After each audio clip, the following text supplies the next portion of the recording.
할렐루야. 예. 시편 27편 7절로 10절 말씀으로 자신의 상처를 치유받으라. 이러한 제목으로 함께 은혜를 나누기를 원합니다. 여러분, 집안에 먼지가 쌓인 곳을 보면 보이는 곳보다는 보이지 않는 곳이 더 많이 쌓여 있는 것을 봅니다. 마찬가지로 가정의 문제도 어떤 보이는 이유와 현상 뒤에 뿌리는 전혀 엉뚱한 곳에서 이리저리 꼬여 있는 경우들이 대부분이 그렇습니다. 사람은 누구나 행복한 가정을 그러길 원하지만 많은 가정의 속내를 보면 냉랭하기도 하고 가족이라는 그런 끝만 달고 사는 가정들이 의외로 많이 있습니다. 이렇게 많은 가정들이 행복하지 못한 것에는 경제적으로 어려워서 혹은 서로 성격이 맞지 않아서 등의 여러 가지 이유도 있겠지만 근본적으로 서로의 상처를 치유받지 못한 너와 내가 만나 가정을 이루었기 때문에 그렇습니다. 서로가 외로워서 사랑받고 싶어서 서로에게 더욱 다가가고자 하지만 그 마음에 가시가 잔뜩 돋아서서 가까이 가면 가갈수록 서로 비비면 비빌수록 상처만 깊어지고 많은 걸 봅니다. 치유받지 못한 상처를 많이 가진 사람이 그런 사람은 남을 사랑하지 못합니다. 자식을 제대로 사랑할 수도 없고요. 그러기에 자신의 상한 마음밭과 그 뿌리를 안다라는 것은 바로 행복한 가정을 이루기 위한 초석이다. 사람은 머리로 인생을 도모합니다. 그러니까 인생 도모하지만 마음으로 인생을 겪어간 자, 도모한다라는 게 뭐예요? 수단과 방법을 한다 이 말이죠. 마음으로. 자기 인생의 머리로 인생을 수단과 방법을 다 하죠. 하지만 마음으로 인생을 겪어갑니다. 사람은 머리로 행복과 불행을 판단을 하지만 마음으로 행복과 불행을 경험을 하는 거죠. 그래서 인생에서 마음이 참 중요하다. 사람이 인생을 힘겹게 느끼는 것은 마음이 힘들기 때문에 그런 겁니다. 아무리 심각한 문제가 다가온다고 해도 마음이 힘들지 않으면 결코 인생은 위기일 수는 없습니다. 그러나 아무리 사소한 일이라도 그거라 해도 마음이 힘들면 인생의 위기가 될 수가 있습니다. 사람들의 마음을 힘들게 하는 것이 바로 마음의 상처다라는 거죠. 우선 이 마음의 상처는 첫째로 우리가 보면 마음을 또 아프게 만들어요. 마음이 아프게 되면 행복은 그냥 우리도 모르는 사이에 사라져 버립니다. 그리고 이 마음의 상처가 깊어지면 깊어질수록 마음의 병이 들게 되는 것이죠. 마음의 병이 들게 되면 불행이 깊게 자리를 잡게 됩니다. 그래서 이 마음의 상처는 빨리 치유를 받아야 됩니다.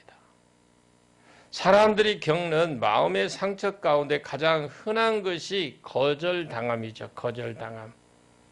그리고 사람들의 마음에 가장 힘들게 하는 것도 바로 그것도 거절당함에 있습니다. 거절당한다라는 것은 우리 마음에 아주 큰 상처를 줍니다. 이 상처를 그래서 치유받지 못하면 이것이 하나의 마음의 병으로 아예 자리를 꽉 잡고 마는 거죠. 그래서 모든 마음의 상처의 이 뿌리의 노릇을 하는 겁니다. 우리의 인격을 황폐하게 만들죠. 더 나아가 인생 자체를 망가뜨려 버립니다. 성경을 보면 가인이라는 인물이 나오죠. 저가 예배에 실패했습니다. 하나님께서 그 예배를 받으지 않으셨어요.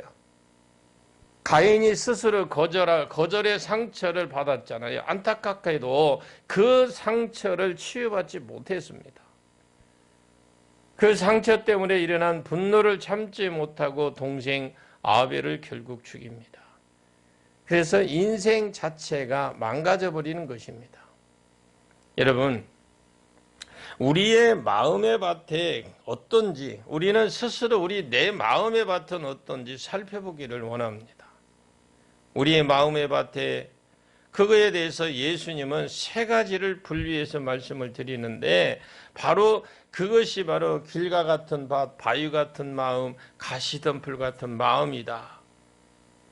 이 세 가지 마음이 가정의 결혼 생활의 갈등의 요인이자 삶의 열매를 맺을 수 없는 원인이라고 예수님께서 우리들에게 말씀하고 계십니다. 자, 첫째로 길가와 같은 마음이에요. 이것은 자기 생각만 앞서지 자신과 다른 생각이 있다는 것을 용납하지 않는 마음을 말하는 거죠. 한 번 더 말씀드리면 자기 생각만 앞서갑니다. 그리고 자신과 다른 생각이 있다라는 생각을 아예 용납을 하지 않아요. 자기밖에 모르는 마음이죠. 그런데 우리 주위에 흔히 결혼 생활을 갈등을 겪는 사람들에게서 남편이 아니면 아내가 바로 길과 같은 마음이 소유자인 것을 우리가 발견할 수 있어요. 길바닥 같은 마음. 이 사람은 자기 외에 다른 사람을 보지 않아요. 모든 것이 자기 생각대로 따라 주어야만 되는 겁니다. 어떤 사람이 내 남편 또는 내 아내라고 상상을 한번 해보시길 바랍니다.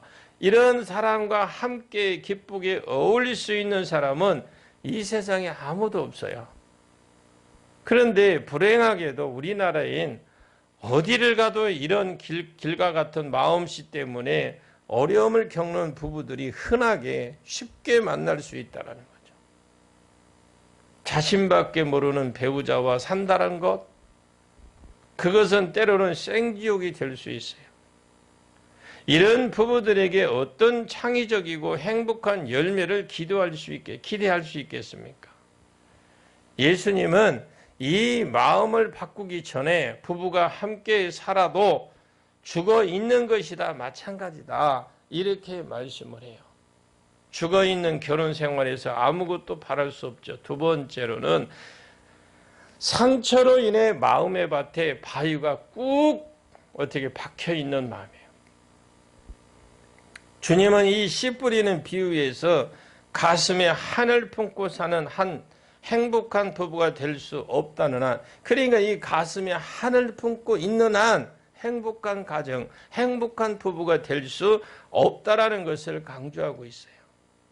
예수님은 마음에 그 무거운 짐을 지고 있는 사람들에게 생명의 열매가 없다라는 것을 보았어요. 마음속에 있는 이 바위 덩이리, 즉 무거운 짐은 마음속에 맺힌 응어리, 곧 상처로 보는 거죠. 마음속에 상처와 한을 품고 살아가는 사람들에게 사랑의 싹이 트이고 열매가 열리는 것은 그건 정말 어려운 일이에요. 오늘 우리 주위에 얼마든지 볼 수 있는 실례로 남편으로부터 사랑받지 못하는 아내들이 가슴에 한이 서려서 갈등을 겪는 부부도, 이런 부부도 너무도 많다라는 것을 우리는 알 수가 있습니다. 자, 인간은 누구든지 사랑을 받지 못하면 가슴에 한이 쌓일 수밖에 없습니다. 바위 같은 이 마음으로 갈등을 겪는 부부들 가운데 어린 시절부터 이 성장 과정을 통해서 부모들로부터 충분한 사랑을 받지 못해 가슴에 한이 쌓인 사람이 많아요. 이런 사람이 결혼한 후에 배우자로부터 이 사랑의 요구가 충족되지 못할 때에 가슴에 또는 한이 겹치게 되는 것입니다. 세 번째로는 가시덤불 같은 마음이에요. 이 가시덤불 마음이란 욕심에서 나오는 시기, 질투, 심리인데 세상의 걱정과 근심을 다 짊어진 사람들이기도 하잖아요. 이 마음을 가진 사람은 다른 사람과 자신을 비교하는데 자신의 생명력을 쏟아버리고 막상 자신이 써야 할 생명을 바닥낸 사람이 일컫습니다. 또 가시덤불 같은 사람 이 마음은 심한 열등감, 낮은 자존감, 다른 사람이 자신을 어떻게 보느냐, 자신의 에너지를 소진시키고, 그리고 자신은 아무 일도 이뤄내지 못하는 그런 사람이죠. 낮은 자존감, 그 낮은 자존감, 이걸 가진 남편이나 아내는 상대방의 그 행동을 보면서 자신을 무시하는 태도로 받아들이기가 쉽다라는 것이죠. 그래서 쉽게 갈등이 번집니다.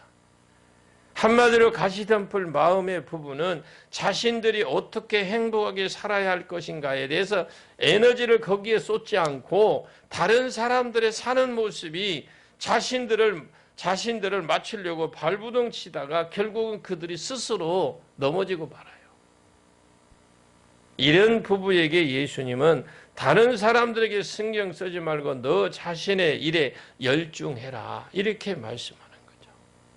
그러면 어떻게 우리의 마음의 밭이 강팍한 길바닥의 마음의 그 마음을, 그런 마음을 가지고 또 우리가 다른 사람들의 그 마음,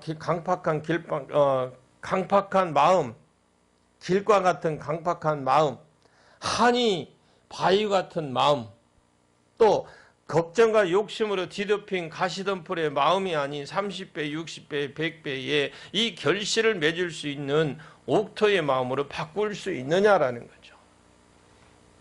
좋은 말씀이 전혀 젖어들지 못할 때 길가밭, 돌밭, 가시덤불밭은 촉촉한 단비를 맞아야 옥토로 바뀔 수 있습니다.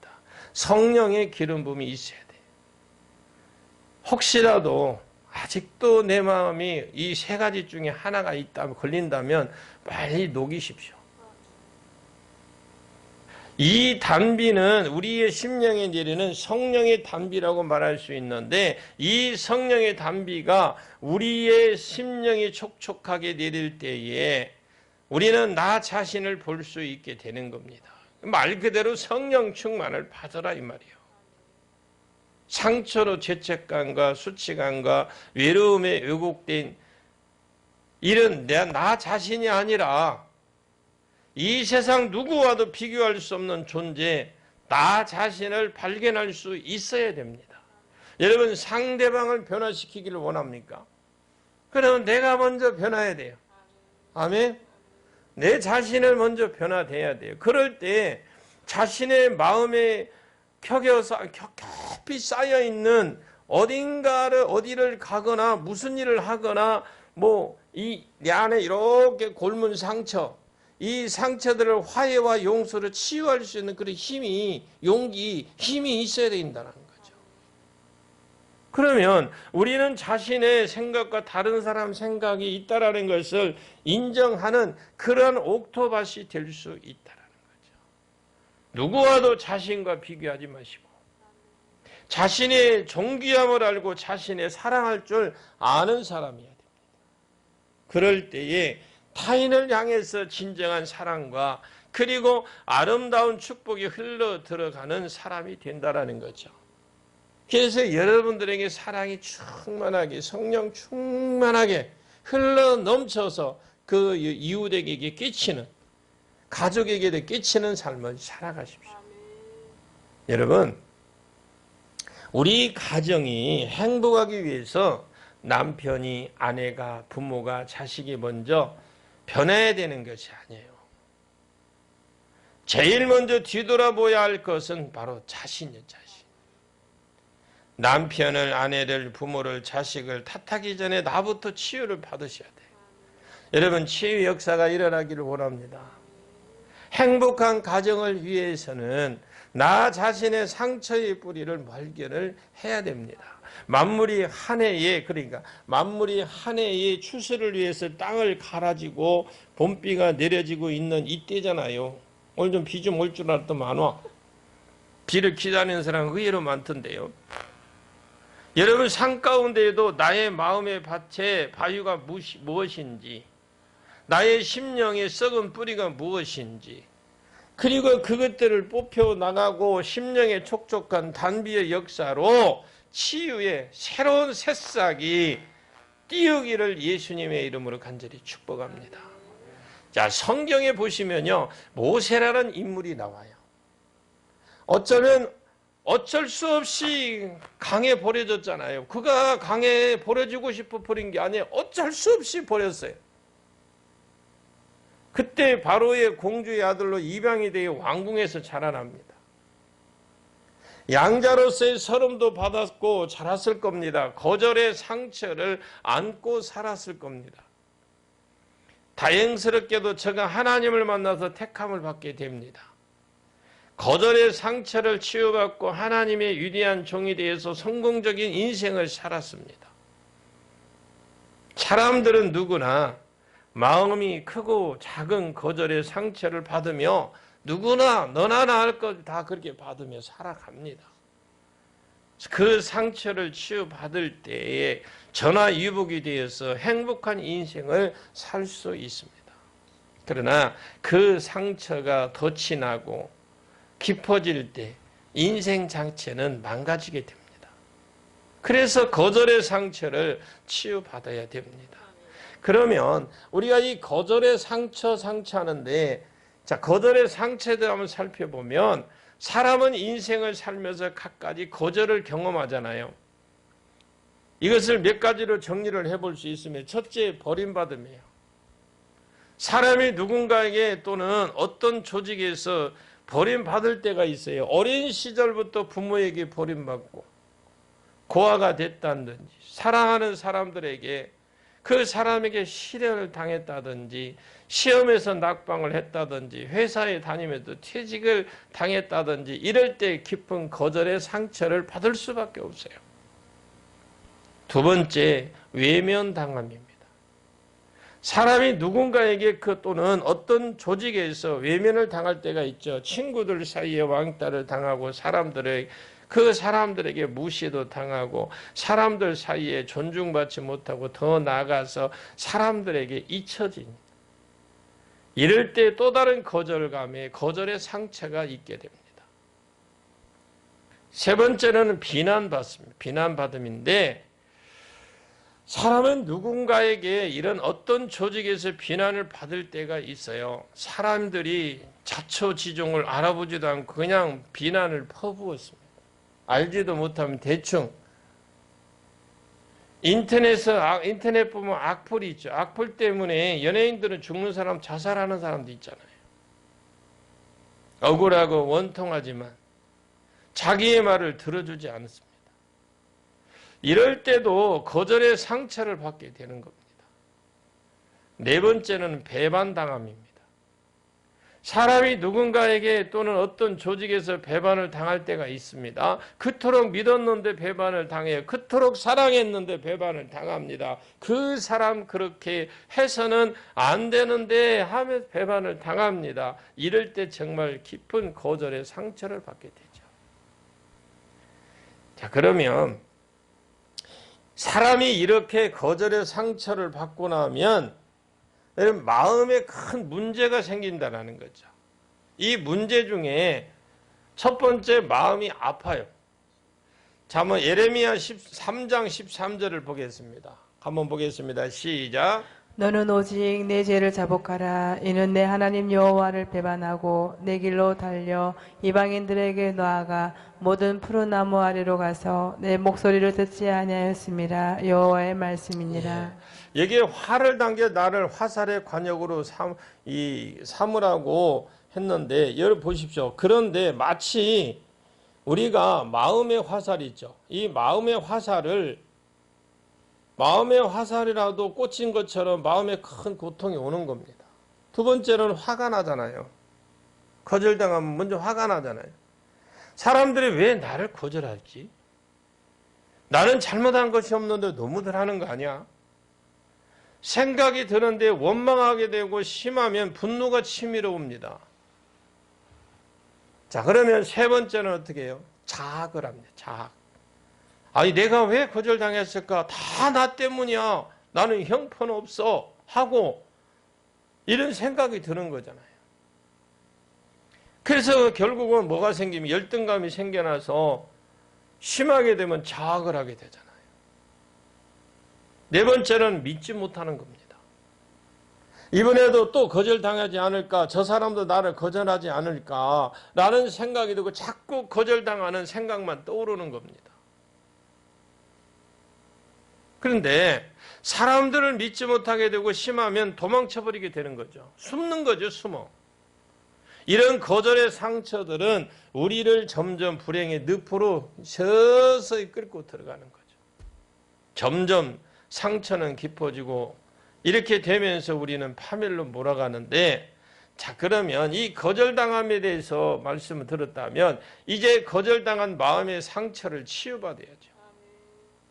그러면 이런 거절의 상처는 어떻게 치유를 받을 수 있느냐? 거절당한 마음을 어떻게 치유받을 수 있는, 오늘 본문에 말해서 답을 찾을 수 있는데, 오늘 본문 10절을 한번 보겠습니다. 10절 시작. 내 부모는 나를 버렸으나 여호와는 나를 영접하시리이다. 예, 부모조차 나를 버릴 수 있지만 여호와 하나님께서는 나를 따뜻하게 받아 주신다라는 겁니다. 우리가 사람들에게서 거절의 상처를 받습니다. 심한 경우 나를 낳아준 부모조차도 거절의 상처를 받을 수 있습니다. 그러나 하나님께서는 나를 영접해 주시는 줄로 믿습니다. 하나님께서는 나를 따뜻하게 맞아 주십니다. 우리는 그 주님의 품 안에 안길 때, 그 품에 안길 때 거절의 상처를 치료받을 수 있습니다. 이렇게 거절의 상처를 하나님께서 치유하신다고 한다면, 우리는 그러면 하나님께서 우리를 이 거절의 상처를 치유해 준다면 우리는 구체적으로 어떻게 해야 되느냐? 첫째로 하나님 앞에 여러분 담대히 나가십시오. 출애굽기 15장 26절을 같이 한번 보겠습니다. 시작. 이르시되 너희가 너희 하나님 나 여호와의 말을 들어 순종하고 내가 보기에 의를 행하며 내 계명의 길을 기울이며 내 모든 규례를 지키면 내가 애굽 사람에게 내린 모든 질병 중 하나도 너희에게 내리지 아니하리니 나는 너희를 치료하는 여호와임이라. 예, 우리 주님은 그러십니다. 이렇게 어떤 말씀을 주시면서 말씀을 지키고 행할 때에 하나님께 나는 너희를 치유하는 여호와이다. 이 히브리 원어에 보니까 여호와 라파로 되어 있습니다. 하나님께서 하나님 자신을 우리에게 소개해 주시는 말씀인데 하나님께서 치유하시는 분이라는 말씀입니다. 이 말씀은 우선 하나님께서 우리를 치료하시려고 기다리시는 분이라는 뜻이에요. 여러분, 왜 주님 앞으로 나가야 되느냐? 왜 주님 앞으로 가야 되느냐? 주님은 기다리고 계세요. 왜?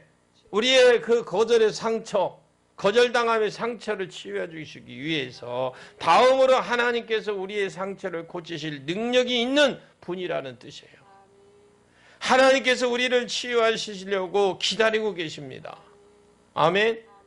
우리가 하나님 앞으로 나가면 고침받을 수 있어요. 우리가 하나님 앞에 나가면 어떤 것이라도 우리는 해결받을 수 있습니다.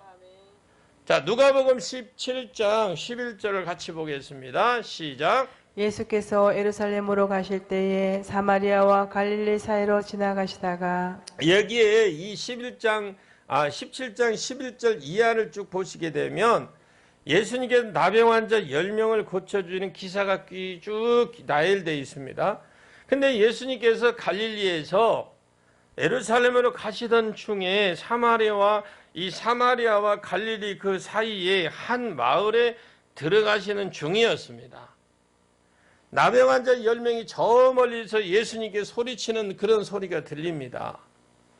예수 선생님이시여, 우리를 불쌍히 여겨 주옵소서. 예수님께 저들을 불쌍히 여겨서 고쳐주셨어요. 그런데 우리는 어떤 어려움을 당하고 어떤 힘든 일이 당하고 어떤 고난이 와도 주님, 우리를 불쌍히 여겨주십소리 안 해요. 주시옵소서만 해요. 이게 달라요. 여러분, 치유받으려면 치유기도를 하십시오. 아멘. 그리고 여러분이 치유기도가 아니라 다른 것은 분명히 목적이 분명해야 돼요. 그냥 달라고 말하는 게 여러분 고쳐주시옵소서가 그걸로 끝나는 게 아니라 분명한 목적이 있어야 돼요. 하나님 앞에 내놓는 거는 아무것도 없어. 예배를 드리나, 기도를 하나, 말씀을 보나, 그러면서 그냥 앉으면 주시 없어. 우리 새끼요 잘 되게 해주고 뭘 잘 되게 맨 그 이야기만 해. 그래도 하나님 참 좋으신 분이요. 얼마나 좋으신지 뭔지 몰라. 막.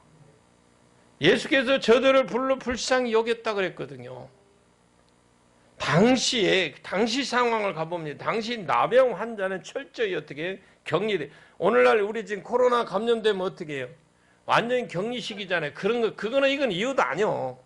그 먹을 거라도 주지. 그래도 방 안에서 하잖아요. 그런데 그 사람들은 격리를 시킨단 말이에요. 뭐 오늘날처럼 아파트가 있습니까? 뭐가 있습니까? 레위기 13장을 우리가 자세히 살펴보시면 저들은 부정한 사람들로 취급해서 성전에 나갈 수 없어요. 그리고 전염을 우리에서 마을 안에 살 수가 없습니다. 그래서 이들은 철저히 가족들로부터 버림을 받습니다. 사회에서 버림을 받는다라는 거예요. 나아가서 하나님께서도 버림받은 사람으로 취급합니다. 보십시오. 가족에게, 이웃에게 하나님도 버림받았다 하는 그 사람들이에요. 실로 그 사람들이라 할지라도 이들은 정말 기쁜 거절의 상처를 가지고 살아가고 있는 사람들이거든요. 그런데 그들이 예수님께서 마을로 들어가신다는 소식을 듣습니다. 여러분은 말씀을 보지 않으면, 말씀을 들으지 않으면 하나님이 어떤 때 행하시는지 몰라요. 들어야 되고 봐야 하나님이 어떤 일을 하시는지 알죠. 그래서 여러분들이 하나님이 오늘 예를 들어서 여러분이 이 문둥병 10명 중 10명을 치료받는 그 장면을 읽었다 하면 여러분 가정 속에 여러분의 주변에 질병 있는 사람들 아니면 내가 기도하는 제목을 가지고 기도해야 돼요. 내가 안 읽었으면 몰라. 알기는 알아도. 이들이 지금 예수님 마을로 지나간다는 소식을 들어요. 그러나 가까이 갈 수 없잖아요. 아멘 하세요. 지금 이 사람들이 나병 환자의 가족들에게 격리당했죠? 이웃에게 격리돼 심지어 하나님 앞에 버림받은 자들이에요. 그런데 예수님이 지금 어디로 마을로 들어간다는 소식을 들었어요. 그들이 가까이 갈 수 있는 것도 아닙니다. 오늘날 교회가 그렇게 수없이 많아도 코로나 왔다고요. 기도하러 찾아가는 사람 없다니까요. 또 교회들도 문제예요. 교회들도 문 닫아 잠그나요. 어디다 하소연합니까? 어디다 하소연을 해. 우리 교회로 오세요. 방송을 듣는 분들도. 우리는 열어놔요. 어서 와서 하세요. 들어올 때 손만 이렇게 하고 들어오세요. 왜냐하면 가까이 가지 못해요. 돌에 맞을 죽을 수 있거든요. 그렇지만 이 기회를 어떻게 놓칠 수 없잖아요.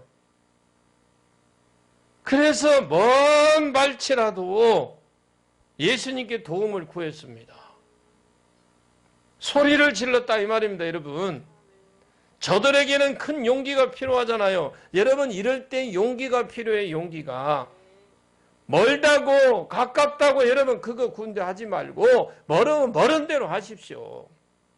주님 앞에 나오기 위해서 용기가 필요하다 이 말입니다. 여러분 용기 있는 자가 되십시오. 용기 있는 자만이 교회에 예배 드릴 수 있어요. 주저하지 마시길 바랍니다. 용기를 내십시오. 지금 나오시길 바랍니다. 그러면 고침받을 수 있어요. 참 쉽잖아요. 뭐 다른 게 뭐가 있어. 고침받는데 뭔 격식이 필요합니까? 나오면 돼요. 나오면. 두 번째로 하나님께 나왔으면 하나님께 상처를 드러내십시오. 시편 39편 2절 3절 볼게요. 시작. 내가 잠잠하여 선한 말도 하지 아니하니 나의 권심이 더 심하도다. 3절까지. 내 마음이 내 속에서 뜨거워서 작은 소리로 엎소릴 때에 불이 붙으니 나의 혀로 말하기를. 예, 아멘. 자, 여기에 상처를 마음속에 담아두고 있으면 들립니까? 뭘 담아두고 있으면? 마음속에 담아두면 고통이 더 심해져요. 상처를 마음속에 담아두고 있는 것은 그 마음, 마치 뜨거운 그 숯불을 내 가슴속에 담아두고 있는 것과 같다. 그 말씀이에요. 실제로 이런 상황은 질병으로 나타나거든요. 오늘 뜨끈뜨끈한 게 있으면 싹 시원해지기를 원합니다. 아멘. 이게 뭐 이걸 가르쳐서 따라합니다. 이걸 우라병이라고, 우라병.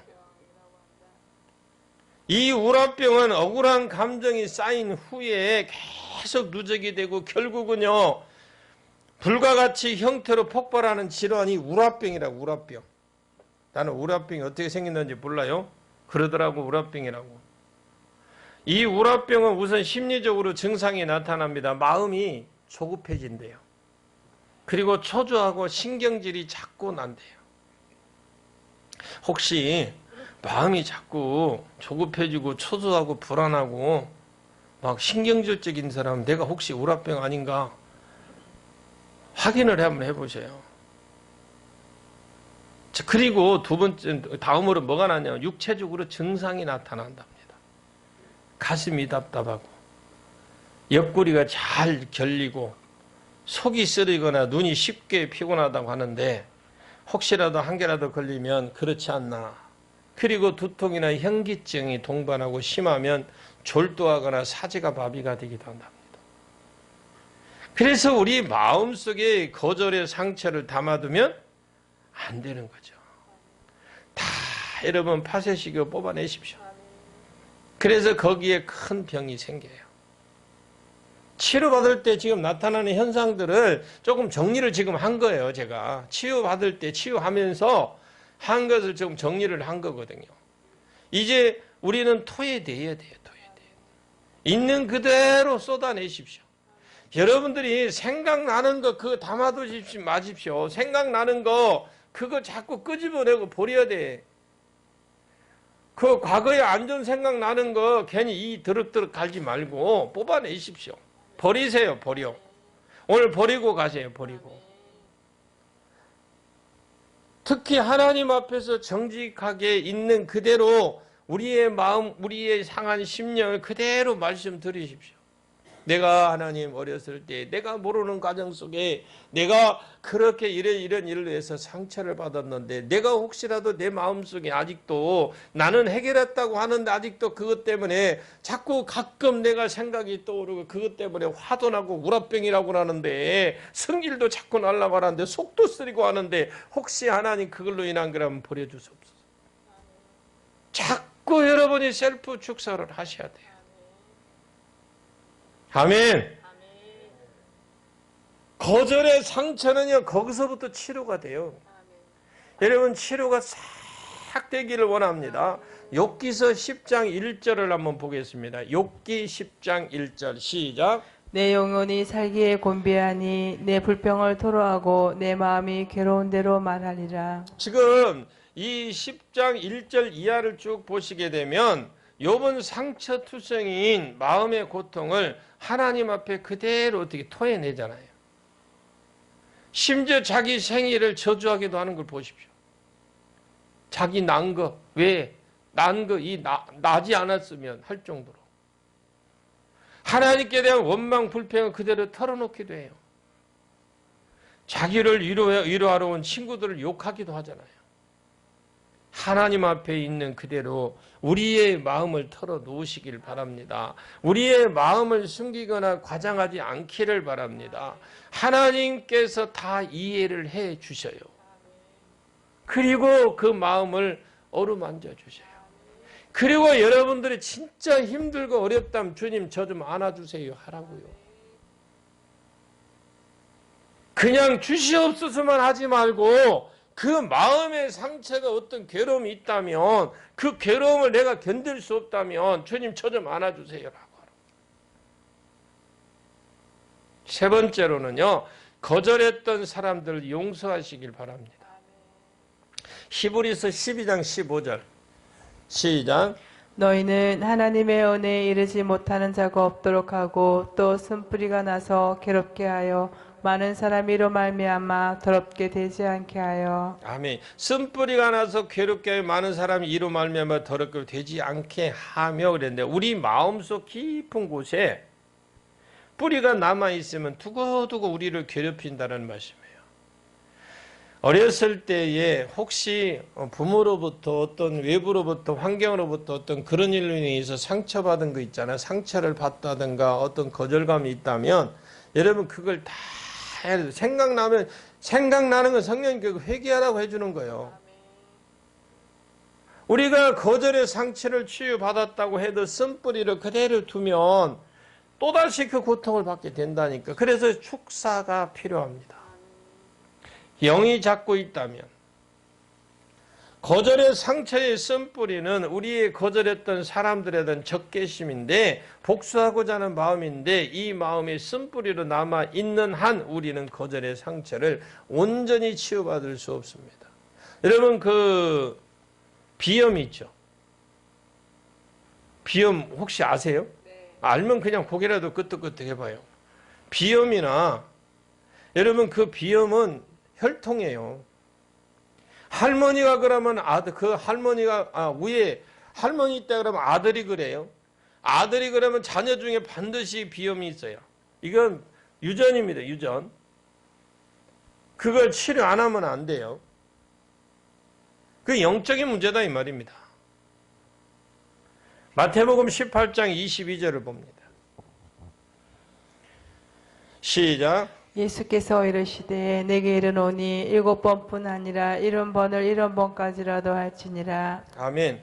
예수님께서 베드로에게 용서에 대해서 교훈하신 말씀이 기록되어 있는데 7번뿐만 아니라 7번을 70번까지라도 할지라 이 말이 뭘까요? 상대방이 어떤 잘못을 범했다고 할지라도 용서해 주라는 말씀이에요. 이럴 때는 아멘 아멘도 안 한대. 자기만 용서받으란다. 상대방이 그 잘못을 끝없이 반복해도 뭐한다? 끝까지 용서해 주라 이 말입니다. 왜 그렇게 용서를 해야 되느냐라는 이유를 말씀하는데 따라합니다. 왜 그렇게 용서해 줘야 되냐? 해봐요. 여러분들이 해야 돼. 왜 그렇게 용서를 해줘야 되느냐? 그건 나 자신 때문에 하는 거예요. 아멘. 왜 주님이 70분에 7번 아니 계속 지더라도 용서해 주나 하느냐? 안 해주면 나만 손해잖아요. 나만 성질 나잖아. 내 마음에 적개심과 복수심이 남아있는 한 내 마음의 상처는 더 심하게 된다. 그것이 쓴뿌리 역할을 하기 때문인데 그래서 거절의 상처는 나를 거절한 사람들을 용서할 때 깨끗하게 치유될 수가 있습니다. 용서는 나를 위하는 것이다. 따라합니다. 용서는 나를 위하는 것이다. 그래 용서하면 그래 나를 위하는 것이야 해야 돼 아마. 이제 그런 마음을 가지시고 용서는 하나님께서 내게 주신 소중한 선물이에요. 자, 네 번째로는 나 자신을 용납하십시오. 자, 이 로마서인가요? 로마서 15장 7절 시작.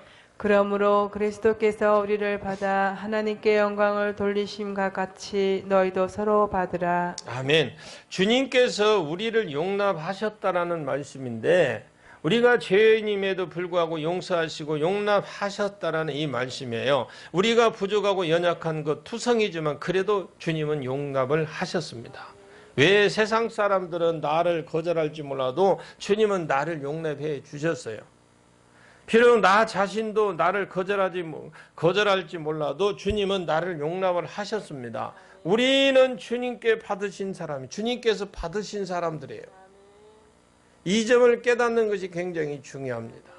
내 모습 세 가지가 있어요. 내 모습이 세 가지가 있는데 첫째, 내 눈에 비치는 내 모습.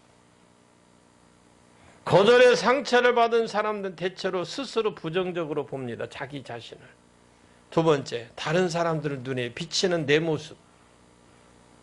거절의 상처를 받은 사람들은 대체로 다른 사람들의 시선을 지나치게 부정적으로 해석을 합니다. 세 번째, 하나님 눈에 비친 내 모습. 거절의 상처를 받은 사람들도요, 십자가에 달리신 우리 주님은 귀하고 사랑스럽게 보시는 줄로 믿습니다. 우리가 하나님 눈에 비친 내 모습을 발견을 해야 돼요. 그리고 나서 내 자신을 용납을 해야 됩니다. 나 자신을, 즉 내 자신을 사랑해야 한다는 거죠. 먼저 여러분, 나 자신을 사랑하십시오. 귀하게. 그래서 나 자신을 존중히 여겨야 됩니다. 그런데 여러분, 완전히 써먹는 이 손 수고했다 소리 한번 해줘요? 에? 발도 좀 주물러 주고 손도 아침 되면 한 번씩 이렇게 잡아주고 오늘 수고할 건데 그래, 나를 위해 수고할 건데 그래 하면서 이렇게 만져주시라고. 그럼 관절도 사라져. 에? 이게 이렇게 만져주면 관절도 사라진다니까요. 수고해요. 그리고 거울을 보고 나를 보고 눈을 보고 좀 이야기 좀 해주세요. 너 오늘 하루 종일 나를 위해서 이렇게 비춰주니 얼마나 좋냐. 고맙다. 사랑한다. 그러면서 씩 한번 웃어봐요. 거울을 보고 내 모습을 내가 한번 씩 웃어보라고. 여자분들은 이 먹고 나면 이거 필요할까? 다 그것이처럼 이렇게 하고 이것만 하지. 나를 위해서 고맙다 소리를 안 해. 제가 이게 치유 중에요, 한 자매의 고백을 들었어요. 이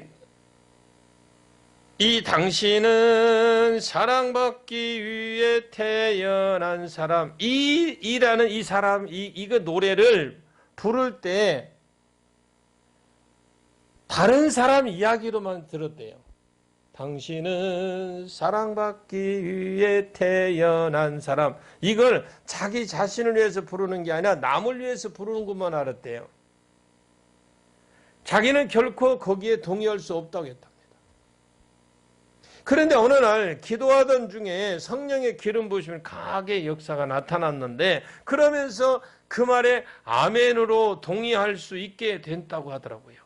이제 이 찬양을 입에 달고 산대요. 당신은 사랑받기 위해 태어나다.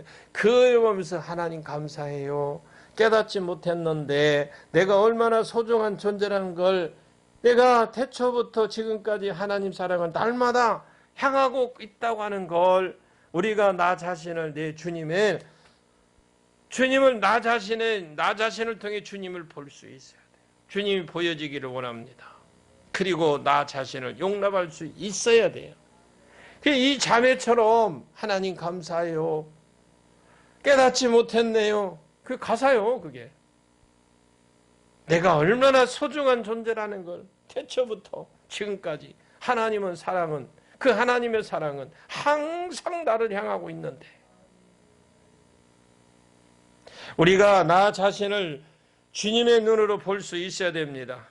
그리고 정말 나 자신을 사랑할 수 있기를 바랍니다. 그럴 때 거절의 상처는 온전하게 치유받을 수 있습니다. 여러분, 우리가 이 험한 세상을 살아가시면서 갖가지 상처를 받고 살아갑니다.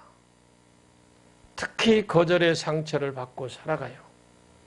그래서 마음이 힘들고 불행해지는 겁니다. 그러나 하나님께서 우리가 이 거절의 상처를 치유받고 행복하게 살기를 원하고 계시는 분이 하나님이셔요. 그리고 그 상처를 치유해 주시기 위해서 지금도 기다리십니다. 이제 그분께 우리는 갈 수 있기를 바랍니다. 그분께 있는 그대로 상처들을 말씀을 드리십시오. 여러분의 가정에 문제 있습니까? 자녀의 문제 있습니까? 어떤 환경에 문제 있습니까? 주님께 말씀 드리세요. 아멘. 그리고 나를 거절했던 사람을 용서해 주세요. 내 자신을 용납하시고 사랑하는 여러분이 주인공이요. 여러분들이 그걸 통해서 진짜 내 안에 아직도 남아있는 이 거절의 상처들이 이 시간 이후로 싹 치유되고 자유함을 얻으시고 행복한 삶을 살아가는, 그래서 먼저 여러분들이 여러분의 가정이 먼저 행복한 가정으로 변화되기를 예수님의 이름으로 간절히 축원합니다.